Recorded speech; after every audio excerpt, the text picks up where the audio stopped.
നിറം മങ്ങിയ പല്ലുകൾ, അതല്ലെങ്കിൽ പലപ്പോഴും പല്ലിൽ ഡിസ്കളറേഷൻസ് സംഭവിക്കാം. എന്തുകൊണ്ടാണ് ഈ പല്ലിന് ഡിസ്കളറേഷൻ സംഭവിക്കുന്നത് അല്ലെങ്കിൽ നിറം മങ്ങുന്നത്? അതിന് പല കാരണങ്ങളുണ്ട്. നമുക്ക് ഏറ്റവും സിംപ്ലിഫൈഡ് ആയിട്ട് പറയുകയാണെങ്കിൽ അതിനെ നമുക്ക് എക്സ്ട്രിൻസിക് ആയിട്ടുള്ള ഫാക്ടേഴ്സ് കൊണ്ടോ അതല്ലെങ്കിൽ ഇന്റേണൽ അല്ലെങ്കിൽ ഇൻട്രിൻസിക് ആയിട്ടുള്ള ഫാക്ടേഴ്സ് കൊണ്ടാണ് ഇത് മെയിൻലി സംഭവിക്കുന്നത്. സോ എക്സ്റ്റേണൽ എന്ന് പറയുകയാണെങ്കിൽ നമ്മുടെ ഹാബിറ്റ്സ് ആയിരിക്കാം. ചായ കുടിക്കുകയോ അല്ലെങ്കിൽ വേറെ എന്തെങ്കിലും സ്മോക്കിങ്ങോ വേറെ എന്തെങ്കിലും ഹാബിറ്റ്സ് കൊണ്ടോ അതല്ലെങ്കിൽ ചില സമയത്ത് നമുക്ക് പ്രോപ്പർ ആയിട്ടുള്ള ബ്രഷിങ് ഇല്ലാത്തതുകൊണ്ടോ നമ്മൾ പല്ല് ക്ലീൻ ചെയ്യാത്തതുകൊണ്ടോ പ്ലാക്ക് അല്ലെങ്കിൽ കാൽക്കുലസ് എന്ന് പറയും, പല്ലിന്റെ മുകളിലുള്ള ഒരു ഡെപ്പോസിഷൻസ് ആണ് ഇതെല്ലാം. ഇതുകൊണ്ട് നമുക്ക് എന്തുണ്ടാവും, പല്ലിൽ ഡിസ്കളറേഷൻ സംഭവിക്കും. സോ ഇങ്ങനെ സംഭവിക്കുകയാണെങ്കിൽ നമുക്ക് ഈസി ആയിട്ട് ഒരു പ്രാവശ്യം പല്ലൊന്ന് ക്ലീൻ ചെയ്ത് പല്ല് നല്ല രീതിയിൽ പോളിഷ് ചെയ്ത് കഴിഞ്ഞാൽ നമുക്ക് ആ പല്ലിന്റെ കളറ്, ആ നിറം നമുക്ക് തിരിച്ചു കിട്ടും. ഇതല്ലാതെ ഇൻട്രിൻസിക് ആയിട്ടുള്ള ഫാക്ടേഴ്സ് ഉണ്ട്. സപ്പോസ് പല്ലിൽ മുമ്പ് ഒരു റെസ്ട്രേഷൻസ് ഉണ്ടായിരുന്നു, പഴയ റെസ്ട്രേഷൻ ആണ്. അപ്പൊ ആ പല്ല് അടച്ച മെറ്റീരിയലിന്റെ പ്രോപ്പർ ആയിട്ടുള്ള കളർ അല്ലെങ്കിൽ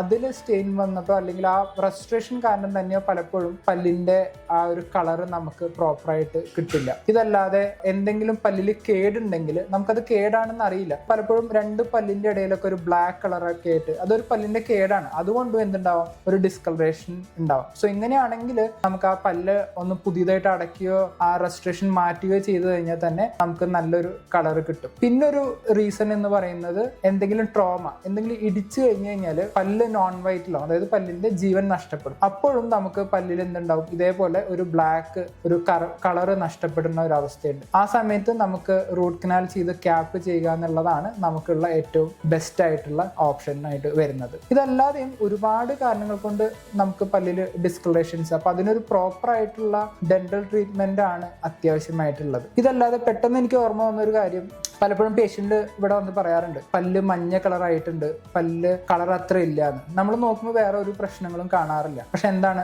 ഈ പല്ലിന് 3 ലെയർ ഉണ്ട്. അതിലുള്ളിലത്തെ ഡെന്റിൻ എന്ന് പറഞ്ഞ ലെയർ ചിലപ്പോൾ ഏജ് ആകുന്തോറും അല്ലെങ്കിൽ നമ്മളുടെ ജനറ്റിക് റീസൺ കൊണ്ടും പലപ്പോഴും ആ ഒരു മഞ്ഞ കളർ പ്രകടമായിട്ട് ഉണ്ട്. അത് ആ പല്ലിന്റെ ഒരു നാച്ചുറൽ കളർ തന്നെ ആ ഒരു മഞ്ഞയാണ്. അത് മാറ്റാനായിട്ട് ആൾക്കാർ വരാറുണ്ട്. ഉറപ്പായിട്ടും അതൊരു പ്രശ്നമല്ലെങ്കിൽ പോലും നമ്മുടെ കോൺഫിഡൻസിനെ ബാധിക്കുന്നുണ്ടെങ്കിൽ നമുക്ക് അതുപോലും മാറ്റാനുള്ള ഓപ്ഷൻസ്, നമുക്കൊരു ബ്ലീച്ചിങ്ങോ അതല്ലെങ്കിൽ നമുക്കൊരു സ്മൈൽ കറക്ഷൻ വെനീറിങ്ങോ ഒക്കെ ചെയ്യുകയാണെങ്കിൽ അതിനെ നമുക്ക് കറക്റ്റ് ചെയ്യാം. സോ ഏത് ആണെങ്കിലും നിങ്ങൾ അടുത്തുള്ള ഒരു ഡെന്റിസ്റ്റിനെ പോയിട്ട് ഒരു പ്രോപ്പർ ട്രീറ്റ്മെന്റ് എടുക്കുക എന്നുള്ളതാണ് അതിൻ്റെ ഒരു ബെസ്റ്റ് സൊല്യൂഷൻ.